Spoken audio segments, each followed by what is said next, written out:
अगर हमें किसी वेक्टर का इक्वेशन लिखना हो तो हम उस इक्वेशन को किस तरह से रिप्रेजेंट कर सकते हैं। मतलब कहने का ये है कि किसी भी वेक्टर को लिखने के लिए उसका कोई जनरल फॉर्म होता है और वो जनरल फॉर्म है वो किस तरह का हो सकता है। तो आज के इस लेक्चर में हम यही बात करने वाले हैं कि किसी भी वेक्टर को रिप्रेजेंट करने के लिए हम किस तरह से उसका कोई जनरल फॉर्म फॉलो कर सकते हैं। तो जैसे ही हम अलग अलग वेक्टर्स की बात करते हैं तो वो वेक्टर अलग अलग तीन पोर्शंस में डिवाइड हो सकते हैं। पहला पोर्शन हो सकता है उसका लीनियर रिप्रेजेंटेशन, दूसरा वेक्टर हो सकता है एरिया वेक्टर और तीसरा रिप्रेजेंटेशन हो सकता है वॉल्यूम वेक्टर। तो आज हम यहाँ पे ये बात करने वाले हैं कि किसी भी वेक्टर को लिखने के लिए उसका जनरल इक्वेशन किस तरह से यूज हो सकता है। तो बात करते हैं इस लेक्चर के बारे में डिटेल में। तो यहाँ पे आप वेक्टर की जियोमेट्री को देख सकते हैं। हमने आगे के कुछ लेक्चर में ये देखा था कि वेक्टर और स्केलर का डिफरेंस क्या होता है। वेक्टर को रिप्रेजेंट करने के लिए हमें उसके मैग्नीट्यूड की और उसकी डायरेक्शन की दोनों की हमें ज़रूरत पड़ती है। और साथ में जब भी किसी वेक्टर को हम कार्टेशियन कोऑर्डिनेट के साथ साथ अगर किसी ग्राफ पेपर में रिप्रेजेंट करते हैं तो वहाँ पे हमें उसकी टेल और हेड दोनों का यूज करना पड़ता है। टेल उसके स्टार्टिंग पॉइंट पे रिप्रेजेंट होती है और हेड उसकी डायरेक्शन को रिप्रेजेंट करता है। और जो भी मैग्नीट्यूड का हम वेक्टर ड्रॉ करते हैं उस मैग्नीट्यूड के साथ साथ ये वेक्टर जहां पे भी एंड होता है वहां पे हम क्या ड्रॉ करते हैं, वहां पे हम ड्रॉ करते हैं उसके हेड को। जिसकी वजह से हमें ये याद रखना है कि किसी भी वेक्टर का स्टार्टिंग पॉइंट तो उसे हम बोलेंगे टेल ऑफ वेक्टर और उसी वेक्टर के एंडिंग पॉइंट को हम बोलेंगे हेड ऑफ द वेक्टर। तो ये हमारा ऑर्डिनरी रिप्रेजेंटेशन था किसी भी वेक्टर को ग्राफ में रिप्रेजेंट करने के लिए। फिर हमने ये याद रखा था कि hence the pointed arrow of the vector represents the direction and also the length of the vector represents the magnitude. मतलब कि किसी भी वेक्टर का ये जो एरो है वो एरो उसकी डायरेक्शन को रिप्रेजेंट करता है और उस वेक्टर की टोटल लेंथ क्या रिप्रेजेंट करती है, उस वेक्टर के मैग्नीट्यूड को रिप्रेजेंट करती है। The vector is made by connecting starting and ending point directly. मतलब कि कोई भी वेक्टर को जब आप ग्राफ में रिप्रेजेंट करते हैं तो वो वेक्टर उसके एंडिंग पॉइंट और उसके स्टार्टिंग पॉइंट दोनों को डायरेक्टली कनेक्ट करने की वजह से बनता है। So that head and tail are the important terms for any vector। तो ये था हमारा geometrical representation for any vector. मतलब कि वेक्टर को रिप्रेजेंट करने के लिए हमें क्या चाहिए, चार टर्म्स चाहिए। एक है उसकी टेल, दूसरा है उसका हेड, फिर तीसरा है उसका मैग्नीट्यूड और बाद में आता है उसका डायरेक्शन का प्रोपेगेशन। तो आगे के टर्म्स में हम ये देखेंगे कि किसी भी वेक्टर को अगर हम वन डायमेंशन में, टू डायमेंशन में या फिर थ्री डायमेंशन में रिप्रेजेंट करना चाहते हैं या फिर उसे हम ड्रॉ करना चाहते हैं तो उसका ड्राइंग और उस ड्राइंग के अकॉर्डेंस में बनने वाला उसका इक्वेशन किस तरह से लिखा जा सकता है। तो यहां पे आप देख सकते हैं इक्वेशन ऑफ वेक्टर्स। मैंने आपके सामने यहां पे x axis in the direction of positive and x axis in the direction of negative, ये आपको एक ग्राफ पेपर रिप्रेजेंट करके दिया हुआ है। और यहाँ पे हम कंसीडर करने वाले हैं एक वेक्टर को और उस वेक्टर को हम किस में कंसीडर करेंगे, उसे हम कंसीडर करेंगे वन डायमेंशनल जियोमेट्री में। तो हम यहाँ पे कुछ इस तरह से कंसीडर करते हैं कि कोई एक वेक्टर है जो कि स्टार्ट होता है वन डायमेंशनल जियोमेट्री के ओरिजिन से। तो यहाँ पे जो हमारी वन डायमेंशनल जियोमेट्री है उस जियोमेट्री का एक्सिस कौन सा है, उसका एक्सिस है एक्स एक्सिस, जो कि इस ओरिजिन से स्टार्ट होके राइट हैंड साइड कौन सी डायरेक्शन रिप्रेजेंट करता है, एक्स प्लस। मतलब कि ये ओरिजिन से right hand side plus direction में है और इसी ओरिजिन से लेफ्ट हैंड साइड में जो उसकी डायरेक्शन बन के आती है वो क्या है, वो है नेगेटिव डायरेक्शन। तो अब हम यहाँ पे कंसीडर करते हैं एक कंडीशन को। मतलब कि कंसीडर कीजिए कि कोई एक वेक्टर है जो कि स्टार्ट होता है इस जियोमेट्री के ओरिजिन से। मतलब कि ये उसका क्या बन गया, ये उसका बन गया स्टार्टिंग पॉइंट। जिसके कोऑर्डिनेट्स क्या बन सकते हैं, जिसके कोऑर्डिनेट्स हो सकते हैं 0 0। और ये प्रोपेगेट होता है right hand side. Right hand side से मेरा मतलब ये है कि ये वेक्टर पॉजिटिव एक्स डायरेक्शन की साइड में प्रोपेगेट होगा। और कंसीडर कीजिए कि उसका टोटल डायमेंशन है 4 यूनिट। तो अगर उसका टोटल डायमेंशन 4 यूनिट है और अगर उसका स्टार्टिंग पॉइंट इस जियोमेट्री का ओरिजिन है, तो ये राइट हैंड साइड में कुछ इस तरह से रिप्रेजेंट हो सकता है। यहाँ पे स्टार्टिंग करके हम इसे ड्रॉ कर सकते हैं 4 यूनिट तक यहाँ पे। तो ये क्या बन जाता है, ये बन जाता है वेक्टर का टोटल मैग्नीट्यूड कैपिटल एम, जो कि कितना है, वो है 4 यूनिट। तो ये जो 4 यूनिट का मैग्नीट्यूड है, ये मैग्नीट्यूड कहाँ से स्टार्ट हुआ था, ये हुआ था ओरिजिन से। और कहाँ पे एंड होता है, ये एंड होता है एक्स एक्सिस के पॉजिटिव डायरेक्शन में 4 यूनिट के नियर अबाउट में। तो उसका ये जो टोटल लेंथ है, वो टोटल लेंथ बन के आता है 4 यूनिट। लेकिन यहाँ पे आपको जो याद रखना है वो ये है कि इसकी डायरेक्शन है पॉजिटिव एक्स एक्सिस के ओर में, जिसकी वजह से उसका ये जो मैग्नीट्यूड है वो मैग्नीट्यूड बन के आता है +4।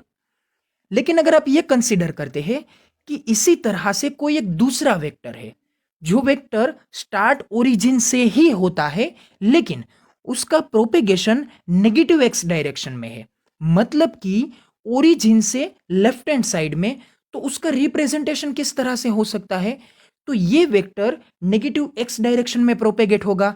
उसका मैग्नीट्यूड तो 4 यूनिट ही रहेगा, लेकिन उसकी डायरेक्शन क्या हो जाएगी, उसकी डायरेक्शन हो जाएगी exactly opposite compared to the positive x direction.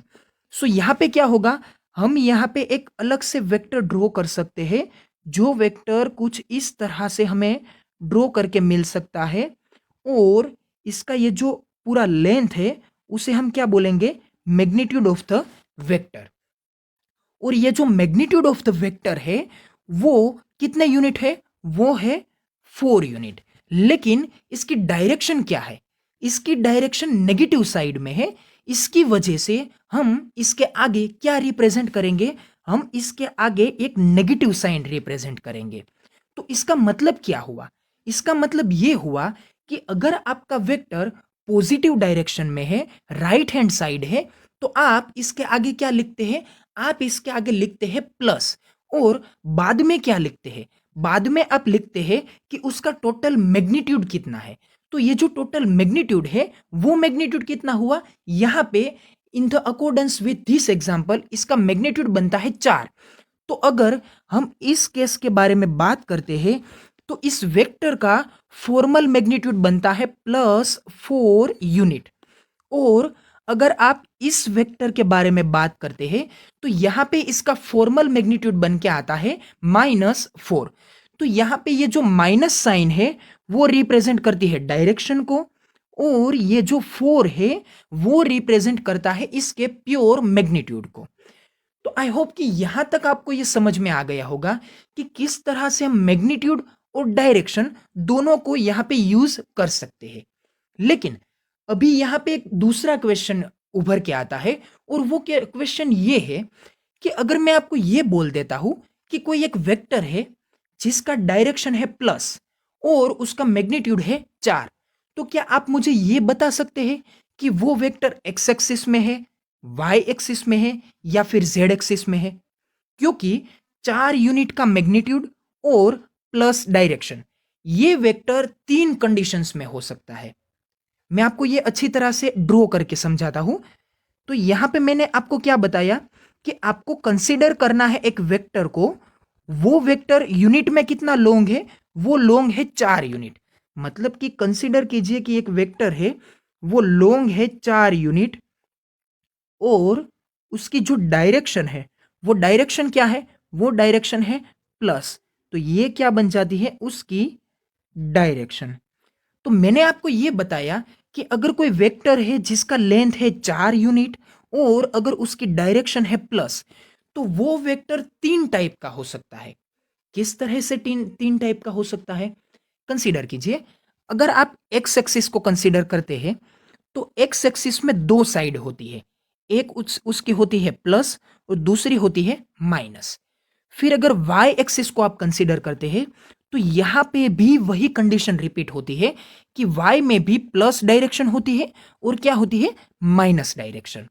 Similarly Z direction में भी या फिर जेड एक्सिस में भी वही केस रिपीट होता है कि इसके पास प्लस डायरेक्शन भी है as well as minus direction भी है। तो मतलब ये हुआ कि हमने जो ये कंसीडर किया है कि 4 यूनिट का मैग्नीट्यूड और प्लस डायरेक्शन, तो ये एक्स में भी प्लस डायरेक्शन में हो सकता है, वाई में भी प्लस डायरेक्शन में हो सकता है और जेड में भी प्लस डायरेक्शन में हो सकता है। तो आप सिर्फ और सिर्फ +4 इस वेक्टर को रिप्रेजेंट करके ये नहीं बोल सकते हैं कि ये वेक्टर एक्स एक्सिस में है, वाई एक्सिस में है या फिर जेड एक्सिस में है।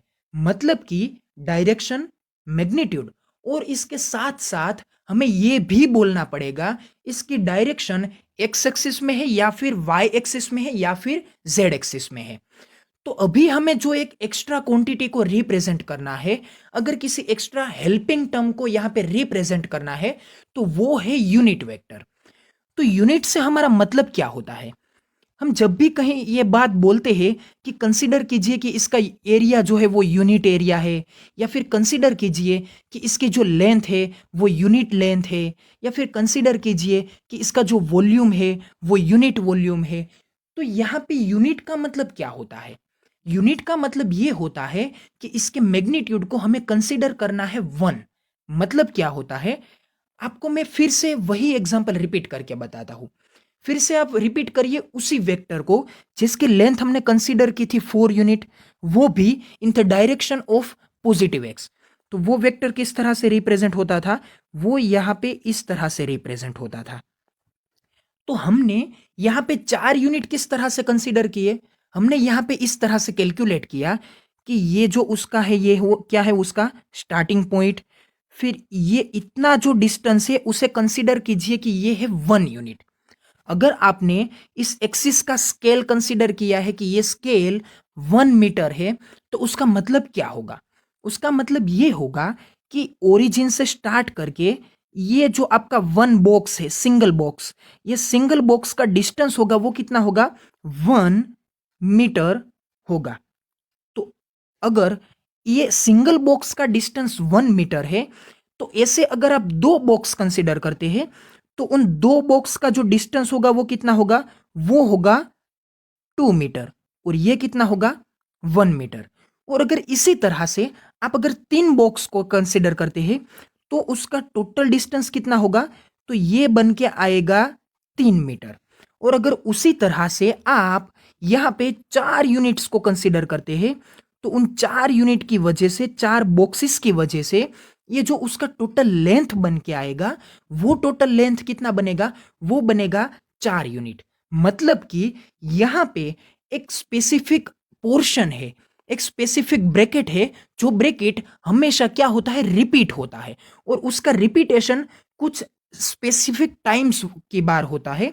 तो यहां पे कहने का मतलब क्या है, मैंने जैसे ही आपको ये बोला कि 4 यूनिट का वेक्टर है, तो उसका मतलब क्या हुआ कि ये वेक्टर एक स्पेसिफिक सिंगल यूनिट को 4 बार रिपीट करने की वजह से ये बनता है। तो क्या हुआ कि ये है एक्स एक्सिस, और इस एक्स एक्सिस में ये जो इतना सिंगल मैग्नीट्यूड है उसे हमने क्या बोला है, 1 मीटर। तो ये जो 1 मीटर है उसे हमने कितनी बार रिपीट किया, उसे हमने रिपीट किया 4 बार। तो 4 बार रिपीट करने की वजह से ये कितना बना है, ये बना है इतना पूरा लेंथ। तो इसे हमने बोला 4 यूनिट। लेकिन ये 4 यूनिट कितना है, ये 4 यूनिट है 4 मीटर। तो मुझे ये आपको बताना है कि हम यहाँ पे ये लिख सकते हैं कि ये है एक्स एक्सिस, और उस एक्स एक्सिस में इतना ये जो डिस्टेंस है उसे हम बोल सकते हैं यूनिट वेक्टर। यूनिट वेक्टर का मतलब क्या होता है, in the direction of x the specific length with unit length और यूनिट मेजरमेंट। मतलब कि एक्स डायरेक्शन में आप एक इतना सेक्शन कंसीडर कीजिए जिसे आप क्या कंसीडर करेंगे कि ये 1 यूनिट का सेक्शन है। फिर आप ये जो कोई भी आगे के कोई भी यूनिट कंसीडर करेंगे, वो सभी यूनिट उस स्पेसिफिक कंसीडर किए हुए यूनिट के क्या होंगे, मल्टीपल्स होंगे। मतलब कि ये अगर 1 मीटर है तो अगर आप इसे 2 बार मल्टीप्लाई करते हैं तो ये कितना डिस्टेंस बनेगा, ये डिस्टेंस बनेगा 2 यूनिट। अगर आप इसे 3 बार मल्टीप्लाई करते हैं तो इसका डिस्टेंस कितना बनेगा, ये होगा 3 यूनिट। और अगर आप इसे 4 बार मल्टीप्लाई करते हैं तो उसका डिस्टेंस क्या बनेगा, 4 यूनिट। मतलब कि अगर आप कोई भी एक्सिस को कंसीडर करते हैं तो उन सभी एक्सिस में इस तरह के यूनिट वेक्टर्स को आप क्या कर सकते हैं, रिप्रेजेंट कर सकते हैं। तो कंसीडर कीजिए कि ये आपकी एक्स एक्सिस है, तो उस एक्स एक्सिस में ये जो आपका एक यूनिट वेक्टर है, उस यूनिट वेक्टर को हम बोलेंगे स्मॉल आई कैरेट। तो ये जो स्मॉल आई कैरेट है उसका मतलब क्या होता है कि ये एक्स एक्सिस में यूनिट वेक्टर है। अगर आप यहां पे ये कंसीडर करते हैं कि ये जो आपकी एक्सिस है वो है वाई एक्सिस, तो क्या होगा, इस वाई एक्सिस में ये जो लेंथ बनेगी इसे आप, अब फिर से तो आप इसे आई कैरेट नहीं बोल सकते हैं, तो आपको यहां पे क्या बोलना पड़ेगा, यहां पे आपको ये बोलना पड़ेगा कि ये है एक जे कैरेट। मतलब कि वाई डायरेक्शन में उसका यूनिट वेक्टर जिसे आप क्या बोलेंगे, जे कैरेट। उसी तरह से हमारी ये जो तीसरी एक्सिस है वो क्या है, वो है जेड एक्सिस। तो उसी जेड एक्सिस में उसका जो यूनिट वेक्टर बन के आता है, उस यूनिट वेक्टर को आप क्या बोल सकते हैं, उसे आप ना ही बोल सकते हैं आई कैरेट और ना ही आप उसे बोल सकते हैं जे कैरेट। तो आपको क्या बोलना पड़ेगा, उसे आपको बोलना पड़ेगा के कैरेट। तो ये क्या बन के आता है, के कैरेट। तो आई होप कि आपको ये अच्छी तरह से समझ में आया होगा कि एक्स एक्सिस के लिए हम यूज करते हैं आई कैरेट, वाई एक्सिस के लिए हम यूज करते हैं जे कैरेट और जेड एक्सिस के लिए हम क्या यूज करते हैं, के कैरेट। तो यहां पे हम क्या लिख सकते हैं, जो हमने यहां पे अभी तक कंसीडर किया उसे हम लिखने की कोशिश करते हैं कि अगर आपके पास एक्स एक्सिस है तो उसे आप किस तरह से रिप्रेजेंट करेंगे, स्मॉल आई कैरेट। और अगर आप कंसीडर करते हैं वाई एक्सिस को तो यहां पे आप क्या लिखेंगे, स्मॉल जे कैरेट। और अगर आप यहां पे लिखना चाहते हैं जेड एक्सिस को तो वो जेड एक्सिस किस तरह से रिप्रेजेंट होगी, वो रिप्रेजेंट होगी के कैरेट के साथ। तो यहां पे आपने ये देखा कि अगर हम किसी एक्स एक्सिस के बारे में बात करते हैं तो अगर आप एक्स एक्सिस को ना लिखे लेकिन उस एक्स एक्सिस को रिप्रेजेंट करने के लिए आप अगर आई कैरेट के कंपोनेंट को यूज कर लेते हैं तो ये क्या रिप्रेजेंट करेगा, ये एक्स एक्सिस को ही रिप्रेजेंट करेगा। और अगर आप वाई एक्सिस को रिप्रेजेंट नहीं करते हैं लेकिन उस वाई की जगह पे अगर आप यहां पे लिख देते हैं कि ये है जे कैरेट, तो ये क्या बन जाएगा, ये बन जाएगा वाई एक्सिस की डायरेक्शन में उसका यूनिट वेक्टर जिसे आप रिप्रेजेंट करते हैं जे कैरेट के साथ। और अगर आप जेड एक्सिस को नहीं रिप्रेजेंट करते हैं तो आप उसके अल्टरनेटिव ऑप्शन की तरह यहां पे क्या लिख सकते हैं, यहां पे लिख सकते हैं के कैरेट को जो कि रिप्रेजेंट करता है जेड डायरेक्शन में यूनिट वेक्टर को। तो यहां पे मेंशन करने वाली टर्म क्या थी, मेंशन करने वाली टर्म ये थी कि एक्स वाई और जेड इन तीनों डायरेक्शंस के यूनिट वेक्टर को आप किस तरह से रिप्रेजेंट कर सकते हैं, simultaneously I caret, J caret और के कैरेट के साथ। और आपको ये याद रखना है कि इन सभी वेक्टर्स की मतलब कि आई कैरेट, जे कैरेट और के कैरेट, इन सभी वेक्टर्स की जो लेंथ है, जो उसका मैग्नीट्यूड है वो कितना है, वो है 1 यूनिट। मतलब कि ये हो सकता है 1 सेंटीमीटर, 1 मीटर, 1 किलोमीटर, कोई भी, लेकिन वो होना चाहिए 1 kilometre, metre, centimetre doesn't mean. मतलब कि ये जो थे वो क्या थे, वो थे सभी एक्सिस के यूनिट वेक्टर। तो यहां पे अब मैं पूरे के पूरे वेक्टर को रिप्रेजेंट करने की कोशिश करता हूं। हमने अभी तक क्या देखा था कि कंसीडर कीजिए कि ये है आपकी एक्स एक्सिस और यहां पे ये है आपका 4 मैग्नीट्यूड वाला मतलब कि 4 यूनिट वाला एक वेक्टर है। और ये वेक्टर किस डायरेक्शन में है, पॉजिटिव एक्स डायरेक्शन में, जिसकी वजह से मैं आगे ये क्या लिखूंगा यहां पे, +4। दूसरी बात, इसका ये जो यूनिट वेक्टर है एक्स डायरेक्शन में वो कितना है, वो है आई कैरेट। तो ये जो आई कैरेट है वो कितना पॉइंट होता है, वो यहां से शुरू होके यहां तक का डिस्टेंस रिप्रेजेंट करता है। तो ये क्या हो गया, स्मॉल आई कैरेट। तो मतलब कि इसकी एक्स डायरेक्शन में प्लस एक्स डायरेक्शन में उसका यूनिट वेक्टर है आई कैरेट। और अगर इस आई कैरेट को मतलब कि इस वेक्टर को मैं 4 टाइम मतलब कि 4 बार अगर मैं इस आई को मल्टीप्लाई करता हूं तो ये कितना बनेगा? तो ये बनेगा 0 से 1, 0 से 2, 0 से 3 और 0 से 4 यूनिट का। मतलब कि 0 से 1 एक यूनिट, 1 से 2 दूसरा यूनिट, 2 से 3 तीसरा यूनिट और 3 से 4 तक का ये चौथा यूनिट। तो ये जो टोटल 4 का मल्टीप्लीकेशन है वो क्या बनाता है? यहां पे हम लिख सकते हैं +4i कैरेट। तो ये प्लस क्या रिप्रेजेंट करता है कि ये वेक्टर पॉजिटिव डायरेक्शन में है, या फिर वो एक्स डायरेक्शन में हो सकता है, वाई डायरेक्शन में हो सकता है, या फिर जेड डायरेक्शन में हो सकता है। इसका मैग्नीट्यूड कितना है? इसका मैग्नीट्यूड है 4 यूनिट। मतलब कि ये एक्स एक्सिस में 4 यूनिट हो सकता है, ये वाई एक्सिस में 4 यूनिट हो सकता है, या फिर जेड एक्सिस में भी ये 4 यूनिट हो सकता है। लेकिन ये एक्स में है, वाई में है, या फिर जेड में है, वो किसके ऊपर डिपेंडेंट है? वो डिपेंडेंट है आपके इस लास्ट कंपोनेंट के ऊपर। और ये कंपोनेंट क्या है? ये कंपोनेंट है आई कैरेट। तो आई कैरेट किसके लिए यूज होता है? आई कैरेट यूज होता है एक्स एक्सिस के लिए। तो मतलब यहां पे ये अब साफ हो जाता है कि अगर किसी वेक्टर को आप ये लिखते हैं कि ये है +4 टाइम आई कैरेट, तो उसका डायरेक्ट मतलब ये होगा कि +4 से मतलब है कि पॉजिटिव डायरेक्शन, 4 से मतलब है कि ये उसके यूनिट वेक्टर को 4 टाइम मल्टीप्लाई करने की वजह से बना है। और अगर इसका यूनिट वेक्टर आई कैरेट है तो मतलब ये होता है कि ये एक्स एक्सिस के डायरेक्शन में है। तो आई होप कि आपको यहां तक का जो ये डिस्कशंस था वो समझ में आ गया होगा। मैं आपको अलग अलग एग्जाम्पल लेके बाकी की टर्म्स समझाता हूं।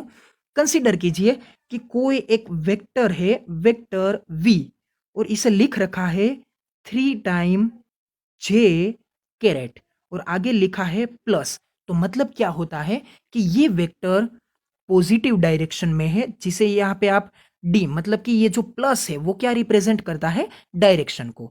और ये जो 3 है वो क्या रिप्रेजेंट करता है? वो रिप्रेजेंट करता है मैग्नीट्यूड को। और ये जो है जे वो किसको रिप्रेजेंट करता है? वो रिप्रेजेंट करता है यूनिट वेक्टर को।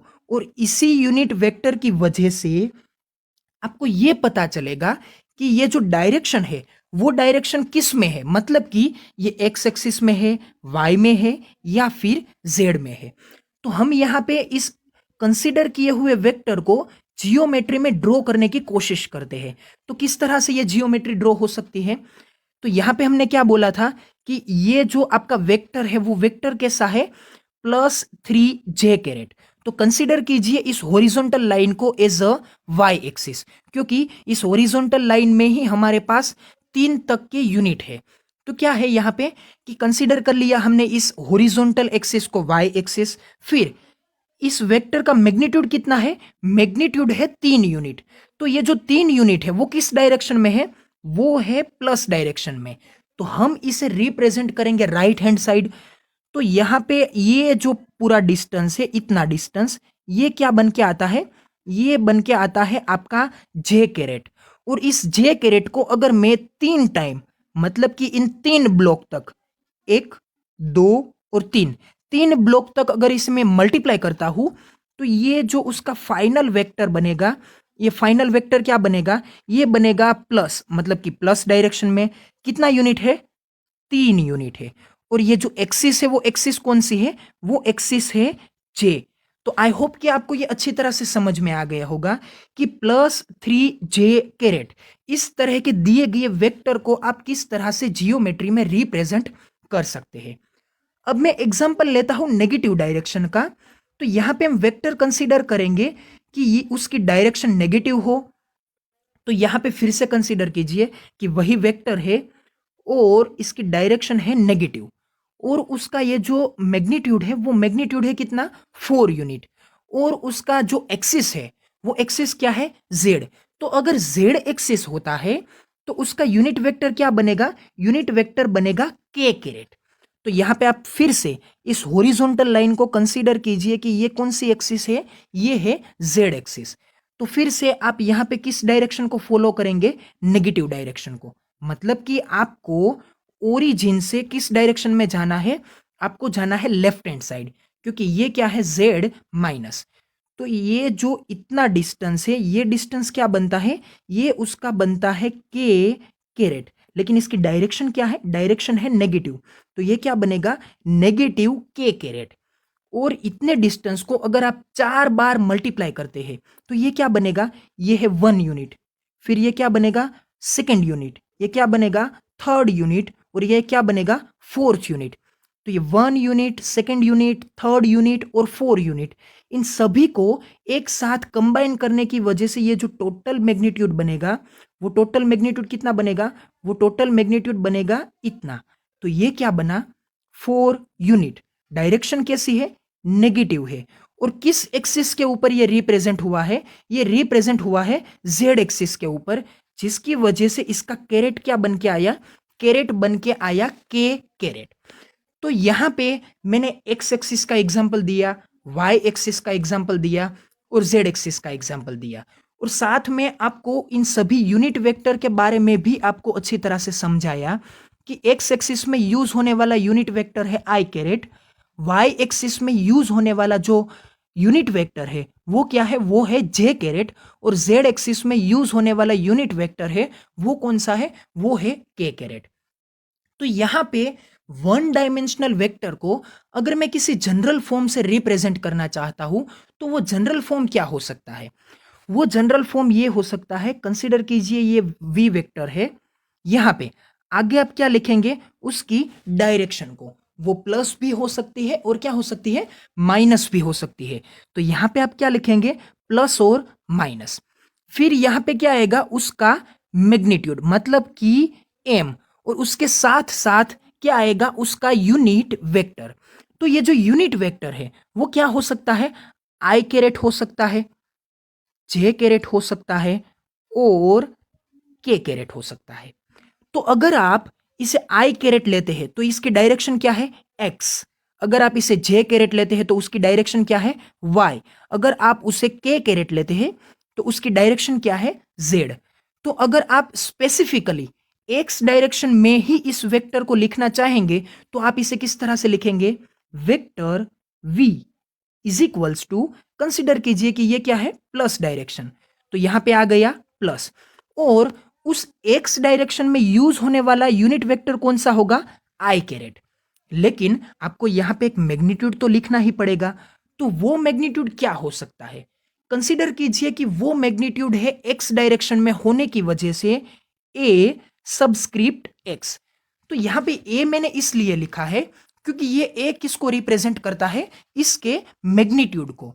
लेकिन ये मैग्नीट्यूड किस डायरेक्शन में है, एक्स डायरेक्शन में, इसलिए मैंने इस मैग्नीट्यूड के सबस्क्रिप्ट में ये क्या लिखा है, यहां पे सबस्क्रिप्ट में मैंने लिखा है एक्स। तो यहां पे एक्स लिखते हैं तो इसका मतलब ये होता है कि ये वेक्टर आई कैरेट के एक्स डायरेक्शन के यूनिट वेक्टर के साथ साथ उसका मैग्नीट्यूड कितना है, ए सबस्क्रिप्ट एक्स, और उसकी डायरेक्शन क्या है, प्लस। तो अगर मैं आपको इसी प्रोपेगेशन के साथ साथ, इसी कंक्लूजन के साथ साथ मैं आपको यह पूछता हूं कि कोई एक वेक्टर है जो वेक्टर वाई डायरेक्शन में है और उसकी डायरेक्शन नेगेटिव है और उसका मैग्नीट्यूड है ए वाई, तो आप उस वेक्टर को किस तरह से लिखेंगे।